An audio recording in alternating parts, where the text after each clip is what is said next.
It turns out the AIDS epidemic was an intentional genocide of gay men and IV drug users through tainted hepatitis B vaccines. Now you're forgiven if you didn't know this information. It's been scrubbed from the internet and from academia, well before it became common knowledge. Over time, I've had several friends of mine transgender, and I support them fully. They each made their life-altering decisions after having reached the age of maturity, after age 25. Because it turns out that one's internal organs don't stop growing until you're 23 years old. And I firmly believe that people need to spend, a couple of years in their adult bodies, experiencing their adulthood before they make life-altering decisions like, say, sexual reassignment surgery. In my lifetime, there's been a dramatic increase in toxins in our air, water, and food, like fluoride put into our water, chemicals sprayed in our air with aluminum, and endocrine disruptors added to our food and food packaging.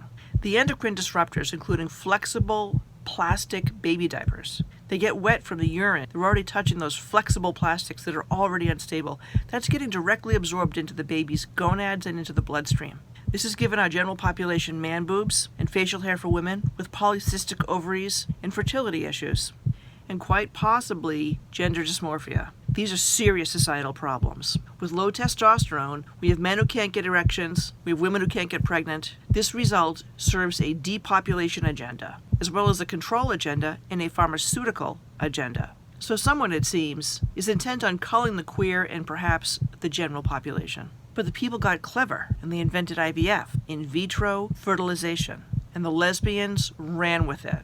Many of them were using sperm from their gay male friends to inseminate, and the rate of homosexuality went from 1 in 10 in the general population to 1 in 2 with same-sex parent families, an apparent result of both nature and nurture. The unintended consequence of the clever people's response to eugenics agendas and depopulation plans vexed the controller. They needed another plan. And thus the transgender Psy-Op against children was hatched.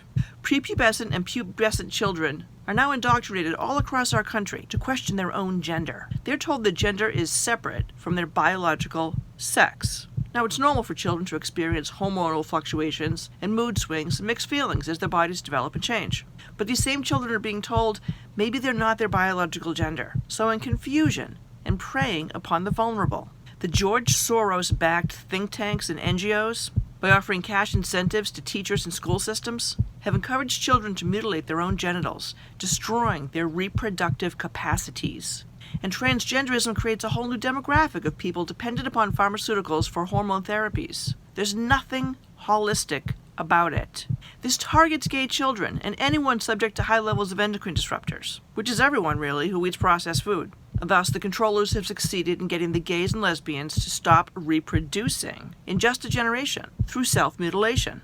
Let's not forget what a cash cow this is for the doctors, the surgeons, the general practitioners, the psychotherapists, who benefit from this new demographic in need of lifelong therapies.